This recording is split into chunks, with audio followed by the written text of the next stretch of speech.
Round 4 was a strange day for the chess world in the Sinquefield Cup because Magnus Carlsen made the surprising decision to withdraw from the tournament, leaving everyone dumbfounded because he had never done so. However, this game from round 4 had its share of drama in the Devilish Queen Endgame, which only tablebases can figure out. So, let's start the game.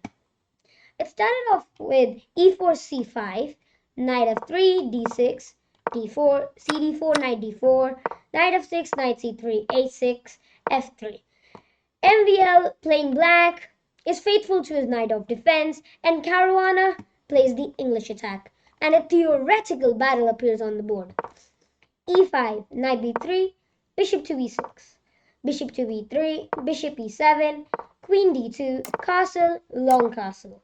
So, what are the plans for each side? Well, white wants to attack on the king side. Well, black wants to attack on the queen side. His plans will be like b5, b4, a5, a4, and use the open c file. Well, white's plan would be g4, g5, h4, h5, h6, and so on. So, black played nbd7, g4, b5, g5, and here a quite interesting line occurs by if black plays b4.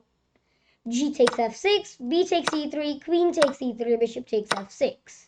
Or knight takes f6 if knight a5, and this Caruana had actually played against Maksudlu in the Olympiad, where he achieved an important win. So that's why I guess MVL decided to play knight h5 again instead. King b1, knight b6, knight to a5, rook c8, knight to d5. Knight takes d5, pawn takes d5, bishop takes d5, queen takes d5, queen takes a5. And it suddenly might seem that black just won a pawn for nothing. However, the main point is, first of all, the white's queen is so actively placed in the center, where it is controlling so many squares, like has some threats like queen to b7 attacking the bishop on e7, and of course against the king. And also white has this interesting idea of c4. Knight to f4, bishop takes f4, e takes f4. Till here it is all well-known theory. White plays h4, queen a4, rook to c1.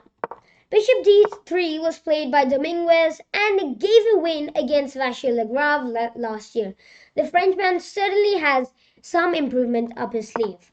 After rook c1, he plays this important novelty rook to c5. Idea, just attacking the queen, as like I said before, the queen is so centralized. And so once the queen moves, maybe black will have some counterplay after rook dc8, etc. Rook fc8, sorry. Queen e4 and rook to e5. Here, slightly better was rook e8. What is the idea? It is to sacrifice a pawn and achieve good compensation, like bishop to d3, g6. Queen takes f4 and bishop to f8. And black gets the open e-file and some ideas like b takes c4 and try to attack on the second rank. However, black decided to play rook to e5. Queen takes f4 and f6. Now, I guess black wants to activate his bishop, but this creates so many weaknesses around black's king, like d5, e6. This whole diagonal is open for this white bishop to take advantage of. And along with, of course, this weakened g6 square and the f5 squares. Instead, maybe a better alternative would have been to play something like rook to b8. Idea, again, try to play for b takes c4. Try to play so that we can open up the white's king side and queen side and have some counterplay. However, black instead played for f6, queen h2. And another very interesting move. What is the plan? Well, because the queen was going to get under fire with the rook on f8, white decided to just move his queen away. But why h2? Why not d2? Well, certainly this seems much more natural. Because, okay, f takes g5, h takes g5, bishop takes g5, and now queen takes d6. This is important. Bishop takes e1, queen takes e5. Or even slightly better would be to play bishop to d3, attacking h7 and attacking the bishop on c1 and also the rook on e5. Everything is hanging and white gets a substantial advantage. Instead, instead of h takes g5, f takes g5, sorry, b takes c4 would be slightly better. However, white still has a good advantage as bishop takes c4 and he can use all of these weaknesses created by black's f6 move earlier. But instead, queen h2 was played. His main idea is that if you play f takes g5, h takes g5, bishop takes g5 is not possible, as of course the h7 pawn will be hanging. And this has to be winning. There will be some concrete line, like king f7, and simply f4 even. Bishop takes f4 can be met by rook to g1, attacking g7, bishop to h6, and rook to g6. Threatening rook takes h6, rook takes d6. This is just winning for white. So, after queen h2, black decided to play rook c5. Queen e2, rook e5, queen h2, rook c5, so they repeated twice, and then white played queen to d2. Again, plan is to try to get the queen back in the game, and white, having realized his mistake of playing queen h2, goes to play queen d2 instead. Now, again, if you play fg5, it loses in similar fashion. Bishop takes g5 can be met by queen takes d6, bishop takes c1, and bishop to d3. Here, just to know, queen takes e5 is not the best line, as black has this nice resource, queen to d1, where he is threatening a move with the bishop, checkmate. White has to go for some concrete lines with bishop h3, where after queen takes h1 is met by bishop e6, king h8, queen takes f8. So after that, black has to find bishop e3, rook takes d1, bishop takes c5, and this gets into quite an equalish game. Instead, black decides to play b takes c4, bishop takes e4 check, king h8, queen e2, attacking the bishop on e7, rook to e5, queen to d3, d5, f4. Again, this is a human move, but not the most accurate compared to our silicon friends. The machine says the best move would be to play something like bishop takes d5 or even bishop takes a6. Of course, they're not scared of some rook a8 ideas because simply a3 actually. Queen takes a6 can be met by queen takes a6, rook takes a6, and of course rook c8 check. So bishop takes a6 is what the computer prefers, but f4 is nonetheless okay. D takes e4, rook takes e4, rook to e3. An important resource, or else the rook will be lost. Rook e3, queen e3, queen c4, queen e7, king to g8, queen e3, takes, rook f1, and queen takes f1. Now we get into this queen endgame, and here's where the fun starts. So, just two quick pawn counts. White is one pawn up. However, in queen endgames where the queen can give enormous amounts of checks, it sometimes cannot be seen properly. Okay, so white played king to c2, queen to c4 check, king d2, queen to b4 check, king d3, queen to b5 check, queen c6 check, king d2, h6. Again, the computer says queen d5 check is better, but it's again so hard to calculate all of these lines properly, and for the computers it's always easy, but for humans certainly not. Here, for example, the computer suggests that king d1 is better, but what's the point of king d1? Just pulling the king back. So, okay, let's not look at all of the nuances of the queen endgame and instead look at the bases. So, here, queen d5, king c2, queen g2 check, queen c6, and take on e6. Now, what's exactly the point? So what white needs to do is to try to win this a6 pawn. After that, white will have two connected passed pawns and a slightly easier way to win. But that's certainly not easy when the queen on h6 is there. And so white has to try to create some diversion. So queen c4 check, king f8, and b4. White wants to try to hide his king on the a4 square where there will be very less checks to take into account, and then try to win this a6 pawn after king a5 and so on. So king e7, king b3, king d7, king a4, queen h5, a3.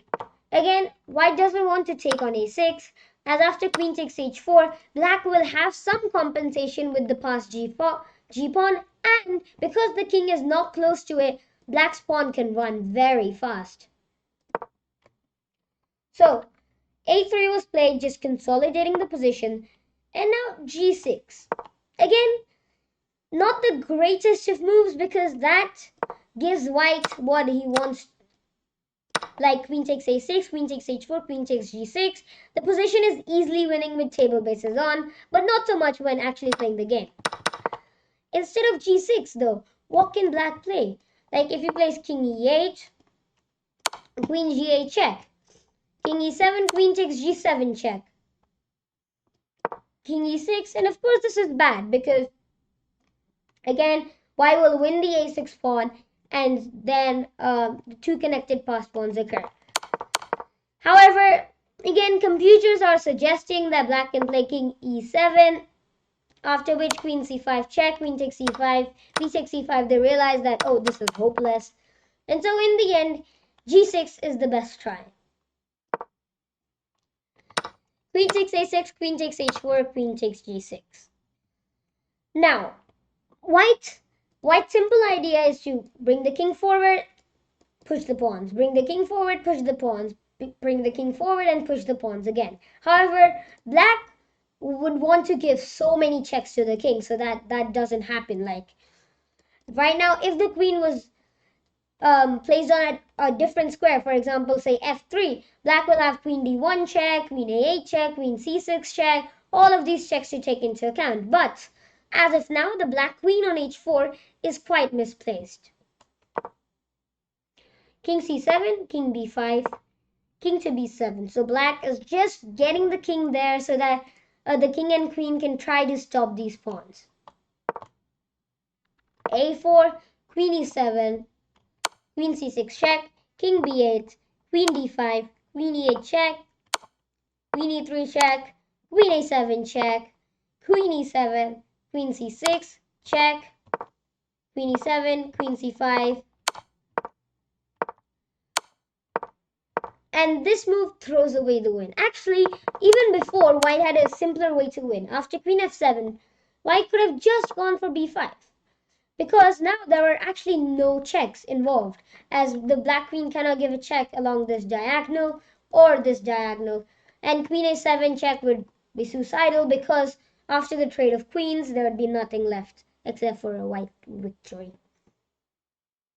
So simply b5. Next move, we'll play queen b6 check, queen c6 check, try to trade off the queen. So for example, black plays queen to g7. Now we can simply just play queen to b6 check, king to c8, and then king to a6. Again, no checks involved. a5 next, followed by b6, followed by king a7, a6, b7, game over. Resignation from black. But because both players were in time trouble, white played queen c6, queen a7, queen e7, queen b6 check, queen c5. And now quite an interesting tactic occurs. Queen b7 check, king a5, and queen to c7 check. The infamous stalemate trick. Now, of course, if white takes on c7, that is game over, draw, as the king can't move anywhere. So white has to play king b5 again, queen b7, and go with the king backwards. Here, just to note, queen b6 doesn't work because of queen d5. And if king a6, well, this is a simple draw with queen to b5 check. If the king takes, queen takes, pawn takes, no matter what happens, it's a draw, a stalemate. So instead, white plays king to c4, queen e4 check, king c3, queen e1 check, king b2, queen d2, and all of these checks occur. If the game is still drawn, before white could have won, but with queen to c5, he threw away the victory because of queen b7, queen c7 maneuver, a5, and now queen a1 check. This is a wrong move. Again, very hard to explain, except only the table bases can. Instead, the move which draws is queen to e6.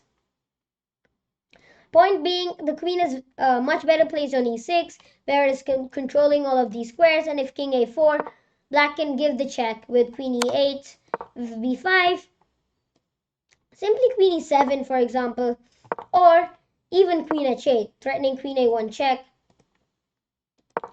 a6, queen h4 check, king a5, and queen e1 check, king b6. All of these checks start, and white is not able to fend them off. So black plays queen a1 check. Seems very natural again. King b3, queen e1, and now king to c4. The king is finally able to march back to b5 and a6. King b8, queen d6. So white, of course, trying to gain some time on the clock. a6, and now it's a draw again after this pawn push. What is white's way to do? Well, he should first try to bring the king. And to bring the king, he could play something like queen d6 check, king to b7, and after that, a6 check. King to a7, and simply b5. Now, if you start to give checks, king to d5, queen d2, king to c6, queen c3, and king d7. White finds shelter with the king on d7. If he tries to play queen g7, white has queen e7. Now, any check, and there will be a counter check with king c6, followed by mate in 1. So again, very complicated, but table bases figured it out. After a6, it's a draw again, believe it or not. Queen e2 check, queen d3, and queen e6 check. And this is the final mistake. Instead, here, black had to play queen to e7. Again, right, like I said before, these endgames are impossible for a human to play precisely. And okay, I can just tell you what the main idea is. If you play b5, black gives a check from c7, king to b4, again gives a check from f4, king to a5, again plays queen c7 check. If b6, then queen c5, queen b5, queen a3, queen a4, queen c5, draw. So very hard to calculate queen e7, but it's basically just stopping the white king from coming to c5 and also guarding the king side so that there are no checks. Instead, black played queen e6, king c5, queen e5 check, queen d5. Now it's simply over. Queen e3, king b5, queen e7, and now a final important touch, a7 check. Caruana forces the exchange of queens, and with that, MVL resigned because king takes a7 is met by queen c5 check, and if queen takes a7, queen d8 followed by queen d7, game over. So that was the game from round 4, Caruana versus MVL. Quite an astonishing game with all of these different tactical ideas and strategic ideas. Overall, a brilliant game and a brilliant queen endgame. So thank you for watching, and I'll see you in the next video.